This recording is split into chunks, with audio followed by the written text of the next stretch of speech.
What am I supposed to do now? Forget it. I'll just head back. Tainari, what are you doing here? Oh, it's you. Good to finally see you again. I came into the city to buy some experiment reagents, hoping to bring them back with me to Gandharvaville. But as soon as I got here, I noticed someone banging on Cyrus's door. You've all heard of Cyrus, right? He's an ex-sage and Sino's adoptive father. I was thinking about going over to ask what's happening. That granny over there may appear old and frail, but her vocal cords certainly sound loud and healthy as ever. Granny? Yeah, she's just over there. You can go check out the situation yourselves in a moment. Kaveh, were you at the tavern? I had a quick drink or two. Can you still smell the alcohol? Drinking in broad daylight. Really? You want to pass out by the road and get run over by a sumpter beast like some mindless fungus, huh? And you, traveler? You didn't try to stop him?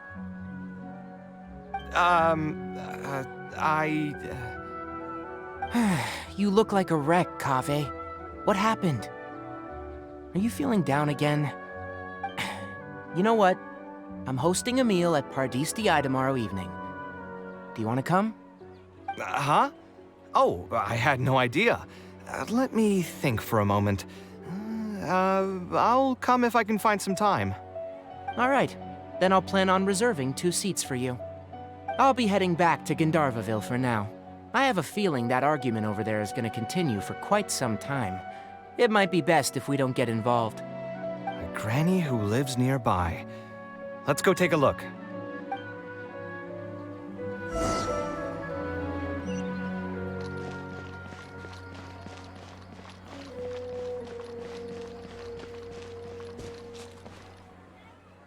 Ha! So, plan on keeping yourself locked in there, huh? Fine by me. If you're not going to come out, then I'm not going to leave. My tomato was growing so well, it had all the potential to become the best tomato this year, and you cut it straight from the vine. I already told you I had nothing to do with it. Why would I take a tomato that's still weeks from ripening? You'd have to be awfully green as an investigator to think it was me. Ugh. You see, the word green here could refer to both the color of the tomato and the fact that your skills could use some. Enough nonsense! Just come out and face me, you coward! You're out of your mind. If I've actually done something wrong, then get a mantra and pull me out by force, why don't ya? Oh, why you? Professor Zahahadi? And who are you? Oh, Kaveh. Fancy seeing you here. How long has it been? Come on, get over here and let the professor take a good look at you. Not bad, not bad. You've grown taller again. Professor, what's going on here? It's no big deal, really. A few of us old scholars got bored in our retirement and decided to put together a vegetable growing competition. At the end, whoever loses will have to go up on stage and do a performance for the winners. Which brings us to our current predicament. My tomato was sure to win until a certain someone decided they couldn't bear to lose. Hey, don't try to defame me in front of the kids. If we're airing out each other's dirty laundry now, then why don't we talk about you sneaking into Janat's garden the other night? Ahem! Lucky for you, seeing these youngsters come to pay their respects today has put me in a better mood. I'll let you off the hook, for now. Come on, let's go. We'll take our conversation elsewhere. He doesn't need to be a part of it. Yes, of course.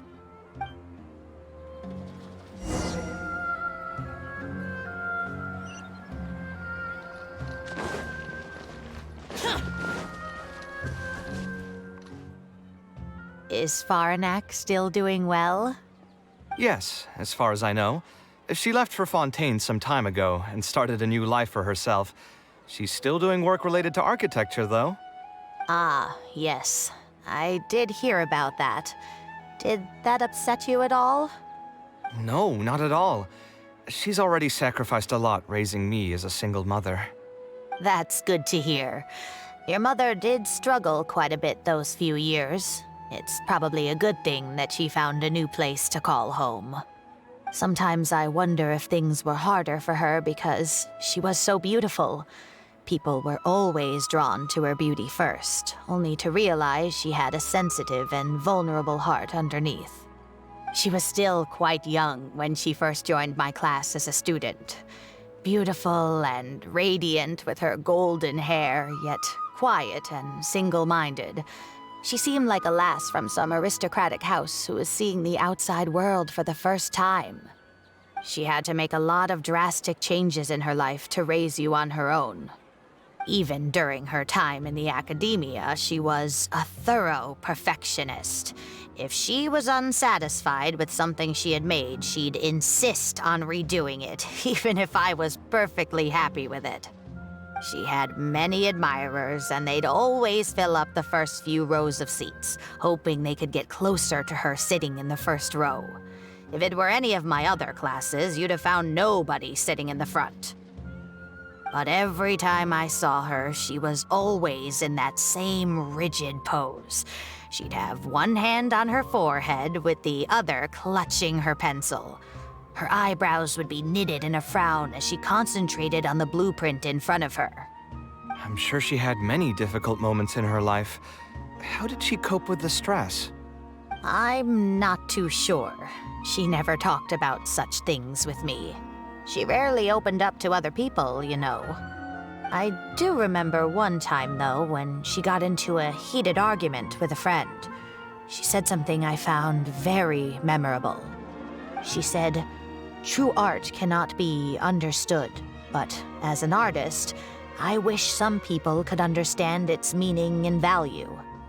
If you ask me, that's probably the greatest source of pain for geniuses of their craft. It's extremely hard for them to find someone who can truly understand their ideas. So that's how it is. I wonder if the password could be... I tried both just now. Seems those aren't it either. What are you trying to do? My mother left her notebook to me, but it has a password and I haven't figured out what it is yet. I'm trying to learn more about her so I'd have a better chance at cracking the code. Thank you for all that you told us. It's the least I can do. Talking to youngsters like yourself makes me feel younger too. Honestly, looking at you now, I can see how much you resemble her. It's almost as if she's standing right in front of me again. Your personalities are quite alike too. You're both stubborn and both a little awkward. Of course, I'm sure the similarities are mostly